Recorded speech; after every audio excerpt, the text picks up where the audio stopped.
You're an entrepreneur, you just started a business and you're asking that question everybody struggles with.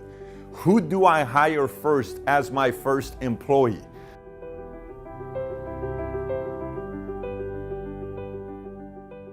Do I hire somebody in sales, marketing, operations, accounting, finance, product development, legal? Who do I hire first, right?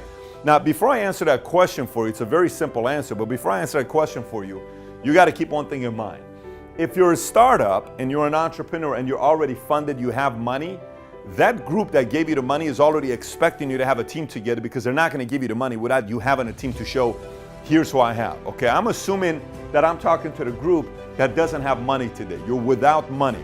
You're trying to stretch every dollar. You're wearing multiple hats yourself. Like you're the CEO, CFO, COO, CMO. You're every single thing in the company you're doing right now. Just so happens your business card says CEO. So who do you hire first? Look, you got a lot of departments and a lot of people will tell you who to hire first.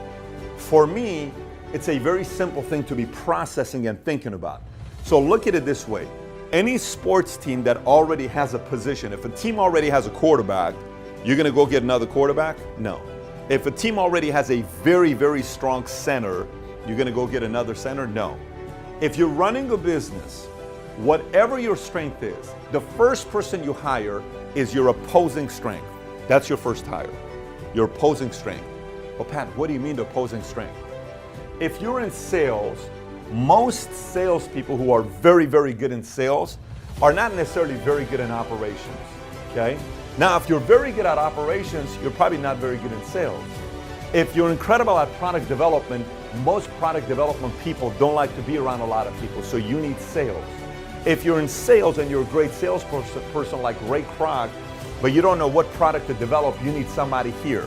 If you're someone who's very good with money, and maybe even you have money, but you don't have an idea, maybe you meet up there. But the point I'm making to you here is whatever your opposing strength is, that's what you need to start off with. Now, let's say this other thing for you to be thinking about. I'll go dig a little bit deeper. In the game of sports, everybody that builds a team, they generally build it around their philosophy of what's the most important thing to invest their money into. Let me explain what I mean by this.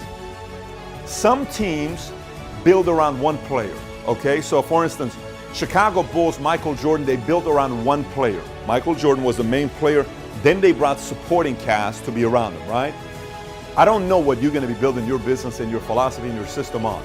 But what I could tell you is whoever you choose as your first and next determines what you value the most. Sometimes, generally the most logical people, the people that are most S's and everything to them is very logical and very organized, like the administrative folks, sometimes they think they need this. Sometimes they think they need product development only, logical. Sometimes they just go, everything is just way too logical, and they forget that you need sales. If you don't have somebody selling, you don't have volume revenues coming in. If there's no sales going on, done. It's purely a done deal, right? So back in the days when a lot of companies would do very, very well and they would develop these guys that would become the CEOs of the company, everybody who got started with a company back in the 60s, 70s, you read about, they all had to do sales at one point in their career. Why? Because they had to touch the customer to know what the customer's like.